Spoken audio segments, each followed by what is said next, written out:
पामरीय युच्यते तदेव द्वैतिफलच्युते इति अत्र एषाम् अन्तरं विद्यते तत्रैव विद्यते अत एव पामरजनाः खण्ड्यन्ते अस्माभिः परीक्षकाः खण्ड्यन्ते न पामराः खण्ड्यन्ते यदि तेषाम् अविशेषः तर्हि पामराणामेव खण्डनं भवति पामरखण्डनेन वयं प्रवृत्ताः परं परीक्षकखण्डने प्रवृत्ताः अतो अत्र विशेषो विद्यते पामरः इति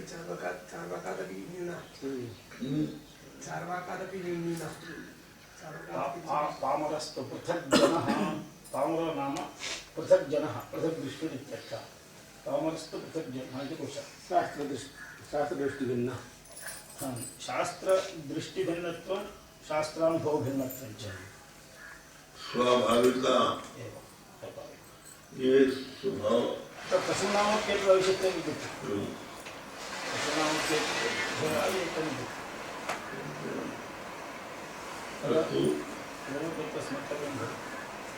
सर्वेषाम् एतन्त्रेण खण्डनं पूर्वं साधारणं विशेषेण द्वयोखण्डनं वर्तते अतः वेदा परस्पराश्रय अत्र व्याख्यायां परस्पर आश्रय अन्योन्याश्रय दोष निबंधनेन जो भेद पराहतः स च पारमार्थिको भेदः तथा अनियोगित्वे सिद्धे प्रतियोगित्वं सिद्ध्यति प्रतियोगित्वे सिद्धे अनियोगित्वं सिद्ध्यति इति अयं भेदपराहतः पारमार्थिकः यतः व्यवहारे कैर्केन्द्रीक्रियते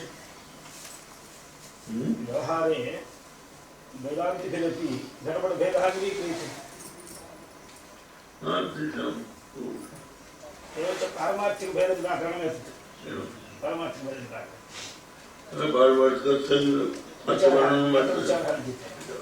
एतावता अन्योन्यभाव एव असिद्ध इति चेत् पारमार्थिकदृष्ट्या अन्योन्यभावो न सिद्ध्यति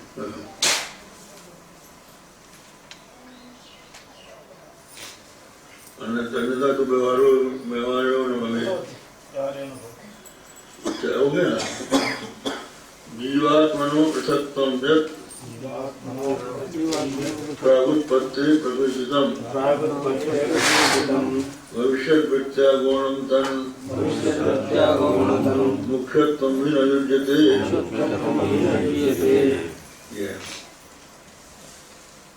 ननु शुद्ध्यापि जीवपरमात्मनो पृथक्त्वं यत् प्रागुक्तेरुत्पत्त्यर्थो उपनिषद्वाक्येन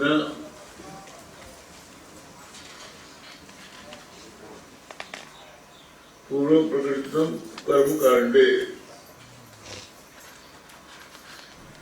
पूर्व पक्ष आता है जीवात्मानो पृथक्त्वं यत् प्रागुत्पत्ति प्रकृतितम उत्पत्ति के पहले सब कार्य का अर्थ है उत्पत्ति के पहले जीव और आत्मा का पृथक्त्व जो कहा गया है वो भविष्य वृत्ति से कहा गया है गुण है वो पर मुख्यत्व भी नहीं युक्त थे वह मुख्य नहीं अब इसी की व्याख्या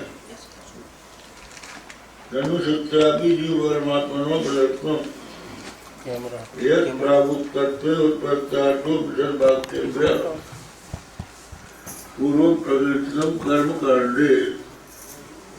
कर्मकांड में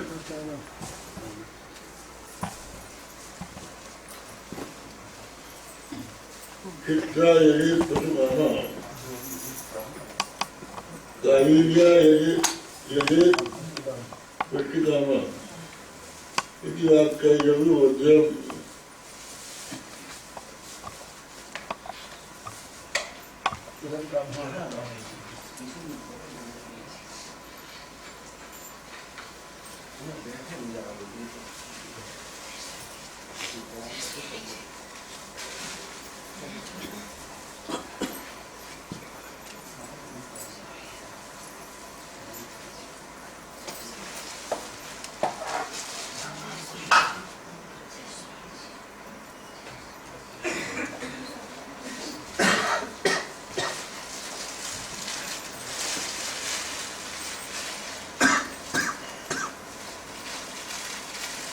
पूर्व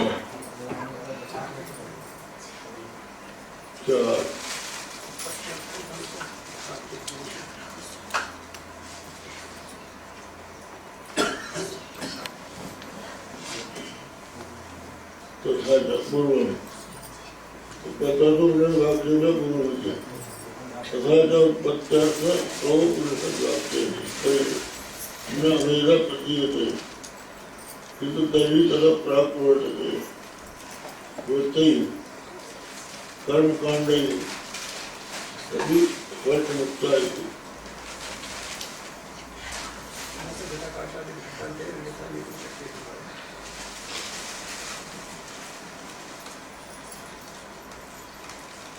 ये उपनिषद वाक्यों के द्वारा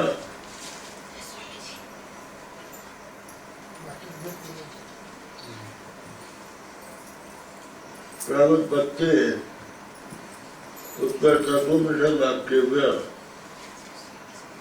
माने उत्पत्ति के पहले सदैव सोमेद मात्र आती ये सोम पहले सत्य ही था, उससे फिर जगत की उत्पत्ति हुई। तो जगत की उत्पत्ति हुई माने भेद की उत्पत्ति हुई। उपनिषद भी बताते सत्य से संसार की उत्पत्ति हुई। एक तो ये भी है उपनिषद बोलते हैं। और पूर्व कांड कर्मकांड, पूर्व कांड का मतलब है कर्मकांड। कर्मकांड भी वेद बता रहा है। क्या बता रहा है?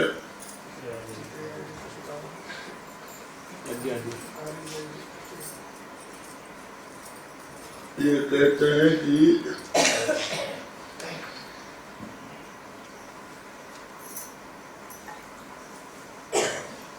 पूर्व अनेक सत काम वेदता इधम कामो अलग काम थे।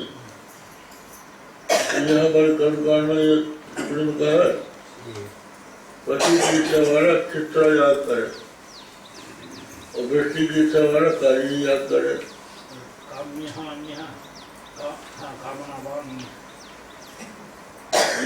ये मेरे हो गया जिसकी कामना कर रहे हैं चित्र यदि तो पशु है और जो पशु की इच्छा कर रहा है वो चित्र याग करे तो चित्र याग के द्वारा पशु की इच्छा वाला याग करे तो पशु काम जो है वो व्यक्ति है और जिसकी इच्छा कर रहा है वो भी है। वेद में हो और वृष्टि काम वृष्टि की इच्छा वाला कार्य भी यज्ञ करे तो वृष्टि अलग है, उसकी कामना करने वाला अलग है। तो भेद का वर्णन कर्मकांड भी कर रहा है। ये वर्णन उत्पत्ति के पूर्व का है कि बाद का है? बाद का है। उत्पत्ति उठाने के बाद हुई वेद बता रहा है। उपनिषद तो उत्पत्ति की वर्णन कर रहे हैं और यहाँ पे पूर्वकांड में अनेक काम वेदता इधम कामा अलग कामा इसका एक कामना वाला ये इस कामना वाला और परस्त तदनार पृथ्वी वो पृथ्वी को जीव को धारण किया है इत्यादि मंत्र वर्णनी। तो पृथ्वी और जल जीव को धारण करने वाला तो पृथ्वी भी है जीव भी है उसका धारण करने वाला भी है। ये आपका मंत्र वर्ण है। तत्कथम कर्म कांड ज्ञान कांड वाक्य विरोधी। इसलिए कर्म कांड और ज्ञान कांड दोनों के वाक्य का विरोध होने पर ज्ञान कांड वाक्य एकत्र से सामंजस्य अवधार्य थे। तो कहते हैं कर्म कांड और ज्ञान कांड का विरोध होने पर आप ये पक्षपात क्यों करते हैं कि ज्ञान कांड जो है वही ठीक है एकत्व, और ये कर्म कांड जो है ये समंजस नहीं है। एक तो वायुवाणी भूतान जायन्ते, जिससे भूत उत्पन्न होते हैं, यथा अग्नि शुद्र विस्फुलिंगा, जैसे अग्नि से शुद्ध विस्फुलिंग उत्पन्न होते हैं। तस्माद वायु तस्माद आत्मना आकाश समूता, उस आत्मा से आकाश उत्पन्न हुआ। तो देखता तो उसने देखा, तब तेजो असृजत, उसने तेज को उत्पन्न किया। इत्यादि उत्पत्ति उपनिषद वाक्य में कहते उत्पत्ति जिसका अर्थ है ऐसे उपनिषद वाक्यों के द्वारा प्राग पृथक्त्वम, पहले पृथक्त्व, और कर्मकांड प्रकृतम, कर्मकांड में भी तत्व परमार्थम, किम तरी गौणम, किम तरी गौणम, महाकाल घटादि वेदवत, ये सब जो है गौण है। महाकाल घटादि वेद के समान यथोदरम पचती थी भविष्य वृत्ता तद्वत,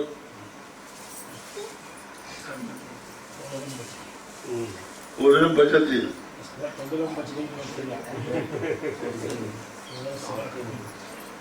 उदरम तो जब पाक हो जाएगा तब ना बनेगा। उदरम पचती,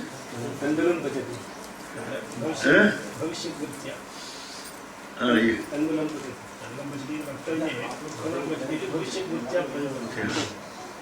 तंदुलम पाकार से प्रवृत्त हो जाते। जब आप भात बनाना चलेंगे तो आप तंदूर लेके उनको बनाएंगे, तो कहते उदरम पचती, तो तंदूरम पचती कहना चाहिए, बोले बाद में ये उदन हो जाएगा। श्री भविष्य वृत्ति है,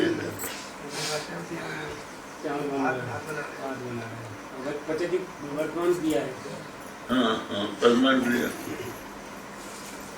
तो ये भविष्य वृत्ति से कहा क्या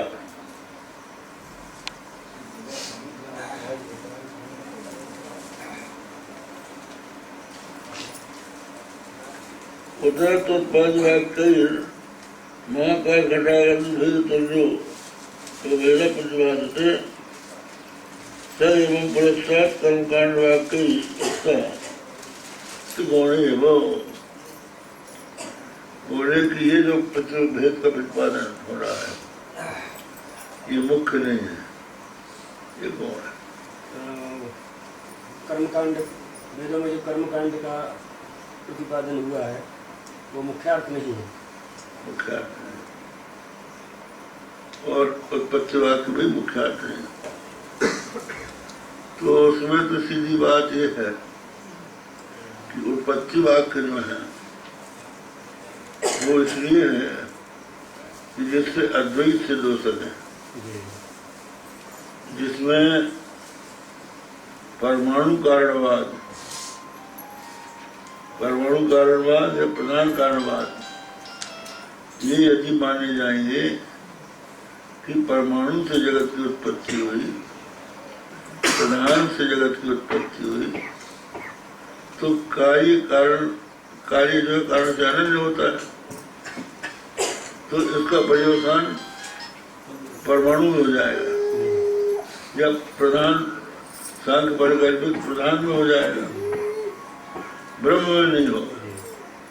और जब हम ये मानेंगे कि जो ब्रह्म है आत्मा, उससे आकाश आदि जगत की उत्पत्ति हुई, तो तदन्यतम कारण आरम्भण शब्दादिव्या इस सूत्र के अनुसार जो जिससे उत्पन्न हुआ है वो उससे अनन्य होता है। जैसे घट मिट्टी से उत्पन्न हुआ है, इसलिए मिट्टी से अभिन्न है, और मिट्टी माने पृथ्वी, पृथ्वी जल से उत्पन्न हुई है, फिर जल से अभिन्न है, फिर अग्नि से उत्पन्न हुआ है, फिर जल अग्नि रूप है, अग्नि जो अभिन्न है, अग्नि वायु से उत्पन्न हुआ है, वायु से अभिन्न है, और वायु जो है आकाश से उत्पन्न हुआ है, वो आकाश से अभिन्न है, आकाश ब्रह्म से उत्पन्न हुआ है, आत्मा से, वो आत्मा से अभिन्न है। इस तरह से आत्मा के अद्वितीय स्वरूप को जानने का ये साधन है, इसलिए इनका प्रतिपादन हुआ है। उत्पत्ति वास्तविक नास्ति, उत्पत्ति में शास्त्रों का तात्पर्य नहीं।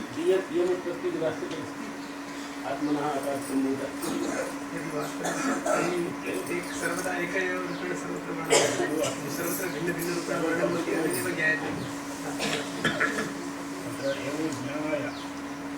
सर्वं आत्मैव इत्यादि ज्ञानाय उत्पत्ति आत्मा की अद्वितीयता में इनका तात्पर्य है, सीधी बात है। जो यद पर शब्द से समझा था, और इसी तरह से सदाधार पूजाओं के तो उसमें परमात्मा ने पृथ्वी को और जीव को धारण किया। परमात्मा ने धरती को धारण किया है। तुम्हारी खोपड़ी में हम पत्थर रख दें, धारण कर लो, तुम जाने। अगर कोई कहे तो ये कहना होगा कि भाई ये जो भेद है ये वास्तविक नहीं है, ये घटाकाश घटाकाश उपाधिगत भेद। ईश्वर जो है समष्टि है, व्यक्ति है, तो जो समष्टि का अभिमानी है वो समष्टि को धारण करता है, जो व्यक्ति को अभिमानी है वो व्यक्ति को धारण करेगा। वो खोपड़ी में ज्यादा थोड़ी धारण रखता है, थोड़ा धरेगा, लेकिन है तो घटाकाश महाकाश। और दूसरी चीज ये है कि कर्म कांडात्मक स्थितियां, उनका परम तात्पर्य यही है कि कर्म कांड के द्वारा पहले तो सबसे बड़ी बात यह है कि जब हम शास्त्रविहित कर्म करने चलेंगे तो शास्त्र निषिद्ध कर्म छोड़ेंगे। जो शास्त्र निषिद्ध कर्म है उनका हमने त्याग कर दिया, ठीक है। तो आधा संसार तो हमारा ऐसे खत्म हुआ, क्योंकि यही सब प्रपंच है जो मनुष्य बुरे काम करता है। शब्द स्पर्श रूप रसगंध के लोग संसार में आसक्त हो जाता है और उनकी कामना से निषिद्ध कर्म कर बैठता है, जो नहीं करना चाहिए वो कर बैठता है, तो उससे अनिष्ट होता है, नरक आदि की प्राप्ति होती। तो पहले तो धर्माचरण करने से अधर्माचरण छूट गया, अब बचा धर्माचरण। धर्माचरण जो है आप कामनाओं को लेके करेंगे। पहले कामनाओं से कर्म का आचरण, धर्म का आचरण करने से आपकी शास्त्र में आस्था बढ़ेगी। शास्त्र में आस्था बढ़ने पर आपके चित्त की शुद्धि होगी, फिर धीरे धीरे विचार का उदय होगा। विचार का उदय होने पर जिज्ञासा हो जाएगी, चित्त शुद्धि होगी, उससे वैराग हो जाएगा। तो वैराग हो जाने पर जिज्ञासा होगी। जिज्ञासा के बाद उपनिषदों का श्रवण आदि करें तो अभेद का ज्ञान हो जाए। तो कर्म कांड की भी निरर्थकता नहीं है। वो चित्त शुद्धि के जनक होने के कारण पहले आवश्यक है, और पहले जब कर लिया तो उसके बाद फिर अपना चित्त शुद्ध हो गया। चित्त शुद्ध हो जाने के बाद उसको भी छोड़ दिया। क्रम समुच्चय, सम समुच्चय नहीं, क्रम समुच्चय। अंतरंग धारे तजे बहिरंगन को सम। जो अंतरंग साधन है उनको पकड़ के बहिरंग का त्याग करता जाएगा। तो बहिरंग का त्याग करते करते अंतरंग में आ गए। अंतरंग में सबसे मुख्य जो अपना उपनिषद है, उपनिषद में भी बहुत से वचन है, उनमें से मुख्य जो शास्त्र है वो 4 महावाक्य,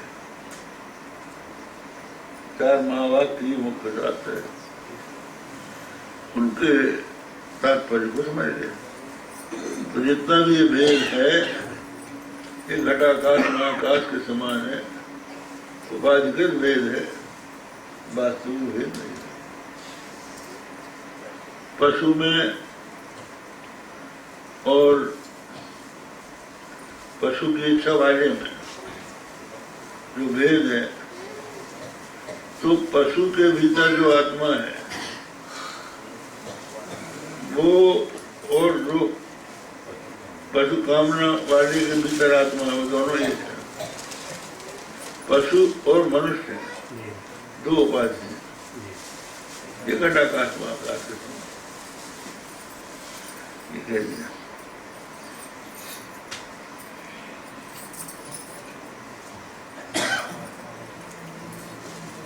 ननु भेद वाक्या नाम कदाचित मुख्य भेदात्म भेदात्म तो उपद्यते नहीं। ये निश्चय है कि भेद वाक्य जो है कभी मुख्य भेदार्थ हो, ऐसा नहीं है। स्वाभाविका विद्यावत प्राणी भेद दृष्टि अनुवादी आत्मभेद वाक्या नाम कहते हैं। स्वाभाविक अविद्यावान जो प्राणी हैं उनकी भेद दृष्टि के अनुवादक है ये वेद वाक्य।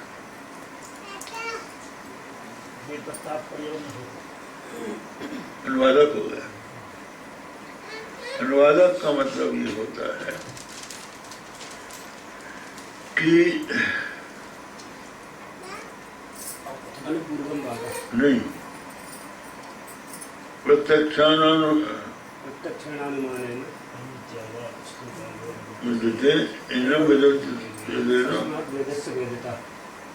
माने प्रत्यक्ष और अनुमान से जो विदित न हो उसी का शास्त्र प्रतिपादन करते हैं। प्रत्यक्ष और अनुमान के पीछे यदि शास्त्र चले तो शास्त्रों में और दूसरी पुस्तकों में क्या अंतर है? बड़ी बड़ी पुस्तकें हैं संसार में, लेकिन वे किसी अन्य प्रमाण से वस्तु को जानकर फिर लिखे गए। प्रमाणांतरेण उपलब्ध पौरुष, प्रमाणांतर से वस्तु को जानकर फिर उन्होंने उसका उपदेश किया, इसलिए वो पौरुष है। वेद जो है वो बात कहता है जो तू आप उनको प्रमाण से अन्य किसी प्रमाण से विदित नहीं होता। जैसे अग्निर्हिमस्य भेषजम, वेद में एक वचन है, अग्नि हिम का भेषज है। आपको जाड़ा रखता है तो आग ताप लो, ठंड की दवा आग है। ये आपको प्रत्यक्ष मालूम होता है, इसलिए इसके लिए शास्त्र की जरूरत नहीं। वेद जो है ये प्रत्यक्ष, तो वेद प्रत्यक्ष होने के कारण हमें इसके लिए शास्त्र की आवश्यकता है। तो जो सर्व प्राणी साधारण है, सब लोग भेद को देख रहे हैं, उसी भेद का साथ प्रतिपादन करे तो वो अनुवादक हो जाएगा। इसलिए उसमें शास्त्र प्रमाण नहीं है।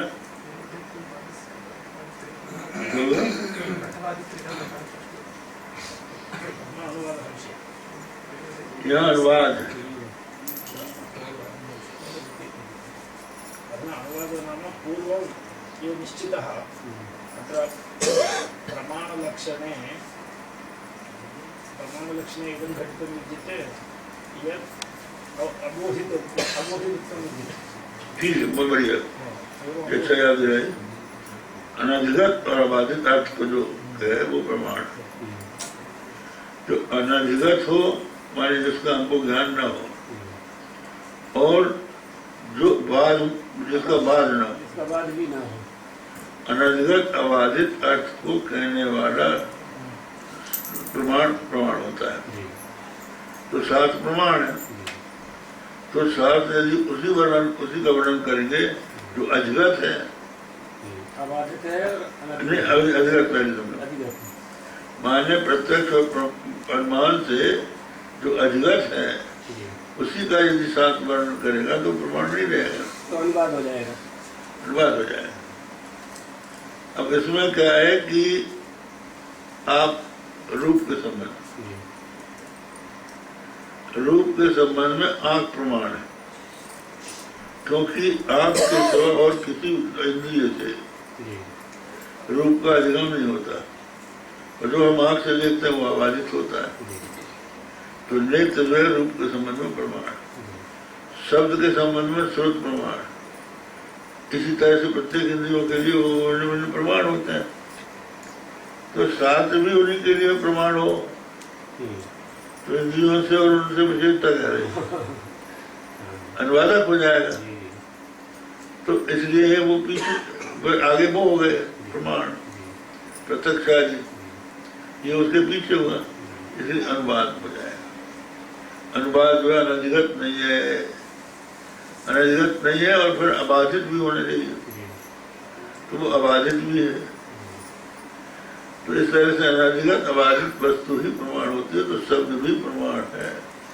श्रुति शब्द जो है प्रमाण इसलिए है कि वो अनधिगत अबाधित अर्थ को कहने वाले। तो ये अनुवादकता आ जाएगी उनमें।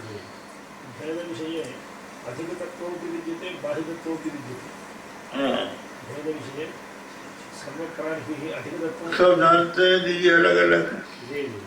नई वाला नई जान रहा है। बाधित भी है। तो ये हो गया, ये बोले स्वाभाविक अविद्यावत प्राणी भेद दृष्टनुवादित्वात् आत्मभेद वाक्यानाम यह उपनिषत्सु उत्पत्ति प्रलयादि वाक्य जीव परमात्मनो एकत्वमेव प्रतिपादितम्। यहाँ जो उपनिषद है उनमें उत्पत्ति प्रलयादि जो वाक्य हैं उनके द्वारा जीव और परमात्मा का ऐक्य ही प्रतिपादित है। तत्वमसि वही तू है, अन्योसौ अन्योहमस्मीति, वो अन्य है मैं अन्न हूँ, इस प्रकार जो जानता है न सवेद वो नहीं जानता। अतः उपनिषत्सु एकत्वं श्रुत्या प्रतिपादितं भविष्यति। इसलिए उपनिषद में एकत्व का श्रुति के द्वारा प्रतिपादित हो जाएगा।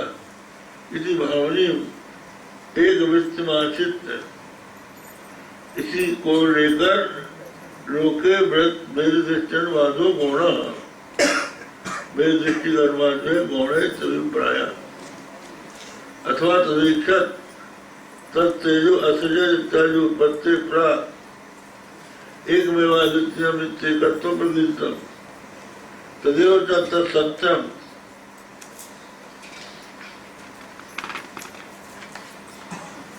आत्मा तत्वमसि विकत्वं भविष्यति तां भविष्यद्वृत्तिमपेक्ष्य ये जीवात्मनो पृथक्त्वं यत्र क्वचित् वाक्ये गम्यमानं तद्गौणं यथोदनं पठति तद्वत्। तो बोले कि उन्होंने देखा, उन्होंने तेज की उत्पत्ति की। इस प्रकार उत्पत्ति के पहले एक में द्वितीय एकत्व का प्रतिपादन किया। वही सत्यम स आत्मा तत्वमसि, वही सत्य, वही आत्मा तत्वमसि तत्व भविष्यति तम भविष्यद्वृत्तिमपेक्ष्य ये जीवात्मनो पृथक्त्वं यत्र क्वचित् वाक्ये गम्यमानं तद्गौणं यथोदनं पठति। ऐसा कहा इन्होंने कि एक मेवा सदैव सौम्यमग्रासीत् एक मेवा अद्वितीयम, वो एक ही है, अद्वितीय है। सृष्टि के पहले एक अद्वितीय था, अब उसके बाद उस परमात्मा ने ईक्षण किया, एको हम बहुत श्याम, मैं एक हूँ बहुत हो जाऊं, और ईक्षण के द्वारा सृष्टि का वर्णन आया। तो ये सृष्टि का जो वर्णन है वो जो श्रुति कर रही है वो इसलिए कर रही है कि ये भी आगे चल के वही हो जाएगा, एक अद्वितीय ही हो सिद्ध होगा। तो उसको भविष्य वृत्ति से ये गौण है, इसलिए उधर का उदाहरण दिया कि भविष्य वृत्ति से एक ही है। जो भेद है वो गौण है, मुख्य भेद।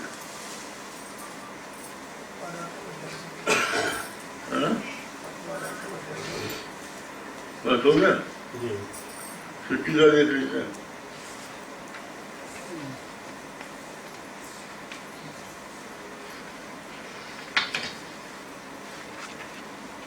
वेद वाक्य नाम उत्प्रेक्षा मूलत्व खुद मूलत्वादित्याशंक परिहरती। क्या भेदभाव जो है उत्प्रेक्षा मात्र मूल उनका नहीं है, श्रुति भी भेद का वर्णन करती है, ऐसी शंका किसी की। उत्पत्ति व्युत्पत्ति, उत्पत्ति वाली व्युत्पत्ति, सम्यक ज्ञानम तथा शोभ निषेधा प्रवृत्त्या प्रवृत्तपेक्षया पाप प्रवृत्त कर्म कांडेन यत् परापरिवर्तनात्मुक्तम् तदोदनं पठति जो भविष्यद्वृत्त्या उत्पत्ति का अर्थ व्युत्पत्ति मतलब सम्यक ज्ञान, उसके लिए वृत्तों की प्रवृत्ति की अपेक्षा से प्राक प्रवृत्त जो कर्मकांड है यह परा परिवर्तनात्म मुक्तम, कर्मकांड के द्वारा जो पर अपर का नानात्व बताया तदोदनम पद्धति भविष्य वृत्त्या तनुरेषु उदनत्ववत्, तंदूर में उदन के समान गौड़ी है। मुख्य वेदार्थत्व सुधेर नहीं युजते, वेदार्थत्व शुद्धि का नहीं बनेगा। वेदस्व अपूर्वत्व पुरुषार्थत्व और अभाव, भेद में अपूर्वत्व नहीं है और पुरुषार्थत्व भी नहीं है, इसलिए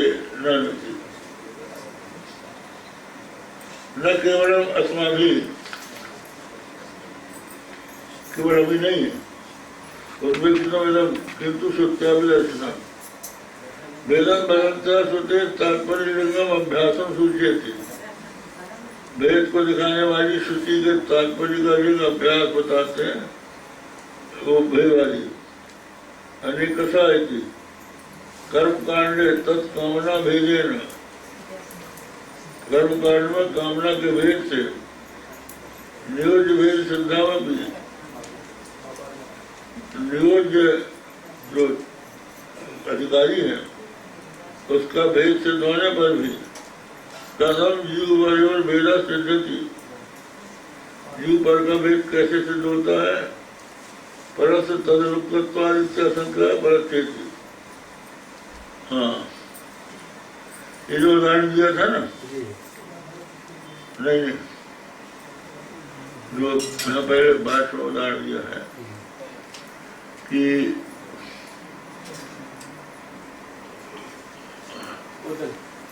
नहीं, पशु काम चित्र और वृष्टि काम कालिंजा यज्ञ, यहाँ पर जीव में पर का भेद थोड़ी है। जीवों का परस्पर भेद तो है, लेकिन पर के साथ अभेद भेद की बात यहाँ पर नहीं है। तो उसके लिए दूसरे वचन दे यहाँ उदाहरण देते हैं। वो बोलते हैं हिरण्यगर्भ समवर्ताग्रे मंत्र प्रकटो हिरण्यगर्भा, ये मंत्र है। हिरण्यगर्भ सर्वनामना परामर्शते, वो स्वयं पृथ्वी हितवान, उसने पृथ्वी को जीव को भी धारण किया। अन्यथा गुरुत्वात्मकता योगा रहती जो कैसे रहती, न तो हिरण्यगर्भ अतिरिक्त भीषण हिरण्यगर्भ से अतिरिक्त कोई ईश्वर को मानते नहीं। मंत्र वर्ण परच्छ प्रगीता, मंत्र वर्णों के द्वारा पर का कथन है। कर्म कर्मकांडार्थ कांडे कांडे बाध्य कर्मकांडार्थम ज्ञान कांडे न बाध्य ज्ञान कांडार्थ से एकत्व सामंजस्य उदाहरिता इत्यादि। कैसे कर्म कांडार्थ को ज्ञान कांड से विभाजित करके ज्ञान कांडार्थ जो एकत्र है उसी को समंजस माने, कैसे कहा? बाध्यवादक भाव निर्धारण कारणानुधारणा, बाध्यवादक दोनों में कैसे हो जाएगा? माने कर्मकांड बाध्य हो, ज्ञान कांड बाधक हो, अब नहीं बनेगा। बोले पृथक गौणत्व प्रभुत्व में, ये पृथक गौण है। श्लोक सूर्य में उदाहरण मुख्यत्व भी इत्यादि वेद से अपूर्वत्व अभावान पूर्वत्व अभावान न वाक्यानाम तत्परत्व तत्पर अतत्पर तत्पर वाक्य बराबर। वेद में जो है अपूर्वत्व आदि नहीं है, इसलिए वाक्यों में न वाक्य नाम तत्परत्व। भेद अपूर्व नहीं है। अपूर्व माने भेद का ज्ञान हमको पहले न हो, उसके बाद भेद का ज्ञान अगर साथ कराता तो हम भेदों शास्त्रों का तात्पर्य भेद को माने।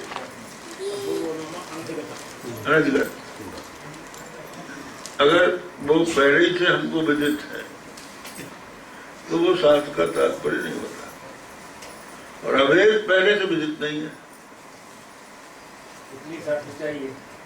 इसलिए उसका शास्त्र का तात्पर्य हो। तो अतत्पर शास्त्र से तत्पर वाक्य बलिवान होता है। तत्पर वाक्य से तत्पर वाक्य बलियान होता है। तो तत्पर वाक्य जो है वो परमान तत्पर वाक्य महावाक्य महावाक्य सच्चाई वाक्य ये तत्पर नहीं है। तो षड्विध लिंगों से इसका निर्णय हो, वो तत्पर तत्पर है। तो ये हो गया नहीं मेरे वाक्य ये उपनिषद की उत्पत्ति प्रयागी वाक्य जीवात बनो लेकर तुम्हें प्रतिपादित अन्योसामान अनेक हो गया। हाँ, अद्वैत वाक्य नाम कथम अद्वैत तात्पर्य तत्वनिमित्तासंग अपूर्वार्थत्वात् उत्पत्तिमत्वात् अपूर्वार्थत्वात् उत्पत्तिमत्वात् कहते हैं कि अद्वैत वाक्य भी अद्वैत में कैसे तात्पर्य माना जाए, बोले इसलिए कि वो अपूर्वार्थ है और उत्पत्तिमत्वात् है। अद्वैतम तावन मानांतरा गोचरत्वात्, अद्वैत किसी दूसरे प्राण के द्वारा गोचर नहीं है। अपूर्व एक में द्वितीय प्रागवस्थायाम ब्रह्मा द्वितीय श्रुतम, और एक ही अद्वितीय पहले उत्पत्ति के ब्रह्म था, ये श्रुत है। तदेवं सृष्टवा तत्सृष्टवा तदेवानुप्राविशात्, वही फिर सृष्टि को उत्पन्न करके उसमें प्रविष्ट हुआ। इसी स्थिति से अनुप्रष्टो जीवो अभिरप्यते, उसमें प्रविष्ट होने का वो जीव कह रहा था। तेरे जीवन से ब्रह्मात्मता संभवती उत्पत्तिया भी सुधेर अद्वैतात्म गम्यते। इसका मतलब ये है, ये समझ लेना चाहिए कि जीव क्या है। परमात्मा ने जगत की उत्पत्ति की, हमारे आपके शरीर को उत्पन्न किया, शरीर उत्पन्न हो गया, शरीर के गोलक बन गए, हाथ पैर नाक कान सब बन गए, इनमें इंद्रियां आके बैठ गई, प्राण भी आ गया, लेकिन ये अचेतन रहा। ये कुछ नहीं जानता था, पड़ा रहा।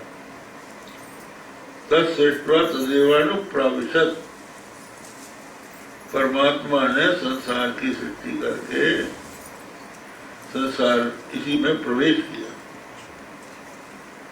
अपने शरीर में, हमारे आपके शरीर में ही किसने प्रवेश किया? जिसने सृष्टि की। तत्सृष्ट्वा, जो ध्यान देने की बात, उसको सृष्ट बनाकर उसमें प्रवेश किया। तो बनाने वाला ही तो प्रविष्ट हुआ। हाँ, ये तो प्रत्यय जो है हमारे कर्तव्य में आता है। जिसने किया वही प्रविष्ट हुआ है। तो इस शरीर के भीतर प्रविष्ट होने के कारण उसका नाम जीव हो गया। तो जीव तो इस शरीर के भीतर आने का उपाधि से हुआ है, तो वही। तो इसलिए अभेद।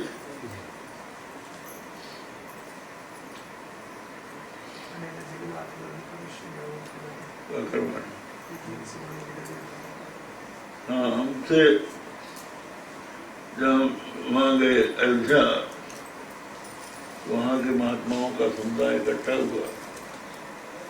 बोले आप लोग अभेदवादी है, कैसे अभेद सिद्ध होता है? हमने कहा यही बात है। तदेवानुप्राविशत्, जिसने संसार की रचना की वही इसके भीतर प्रविष्ट हुआ है। तो बड़ा कहाँ से आ गया? अनेन जीवेन आत्मना अनुप्रविश्य नाम रूपे व्याकरवाणी, मैं जीव रूपी आत्मा के द्वारा इसके नाम रूप का व्याकरण करूं। इस भावना से परमात्मा ने इसमें प्रवेश किया। तो प्रवेश भी यहाँ पर वास्तविक नहीं है, पहले ही से विद्यमान था। कहते हैं भागवत का जो श्लोक है ना, चतुश्लोकी, यथा महांत भूतानि भूतेषु च वचेषु प्रविष्टानि न प्रविष्टानि तथा तेषु न तेषाम्। जैसे ये पंच महाभूत ऊंचे नीचे सब प्राणियों में प्रविष्ट हैं। हम कह सकते हैं कि सोने के द्वारा निर्मित आभूषणों में सोना प्रविष्ट है। ये कहाँ प्रविष्ट है? पहले से सोना न होता तो वो बनते ही कहाँ से? ये प्रत्येक भूत अपने कार्यों में पहले से ही प्रविष्ट है, अब प्रविष्ट नहीं है, लेकिन प्रवेश का उपचार होता है।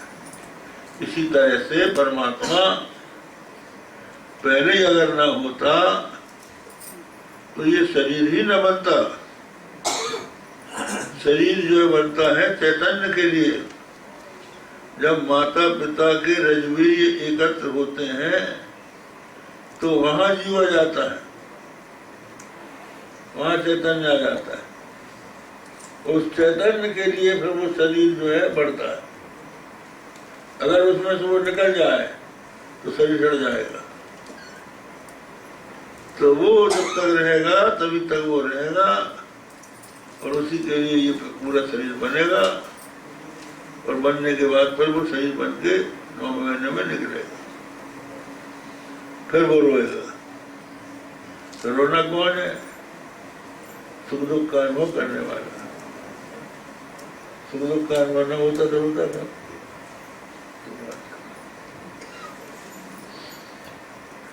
तो ये आत्मा है जो सबके भीतर ही थी का भेद है। यहाँ अलग है, यहाँ अलग है, यहाँ अलग है। मैं करके सब जगह बोल रहे हैं। कहीं जो मैं का भेद है ये घटाकाश महाकाश के समान है। अनेकों घड़ों में अनेक आकाश दिखाई पड़ते हैं, आकाश तो एक ही है।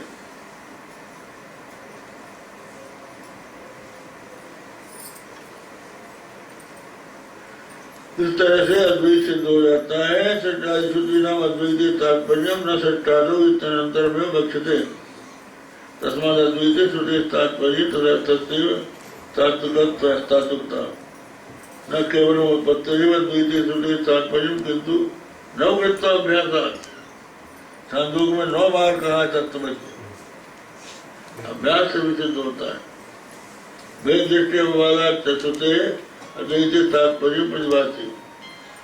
अन्यों से अन्य अधिशब्द अद्वैतवादिनी द्वैतनिषेधी कवचोदाहरण गृह्यन्ते। एकत्व प्रतिपादितम् इति पूर्वेण संबंधः। एकत्वे श्रुते तात्पर्य सिद्धे इति प्रादावट्रमेण फलितः अतेति लोकस्य साध्याहारं व्याख्यानान्तरम् अथवा इत्यादिना।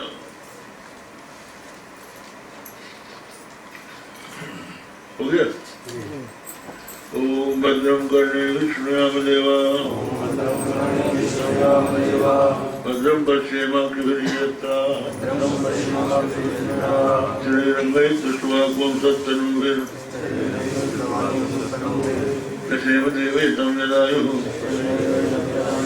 ओम शांति शांति शांति।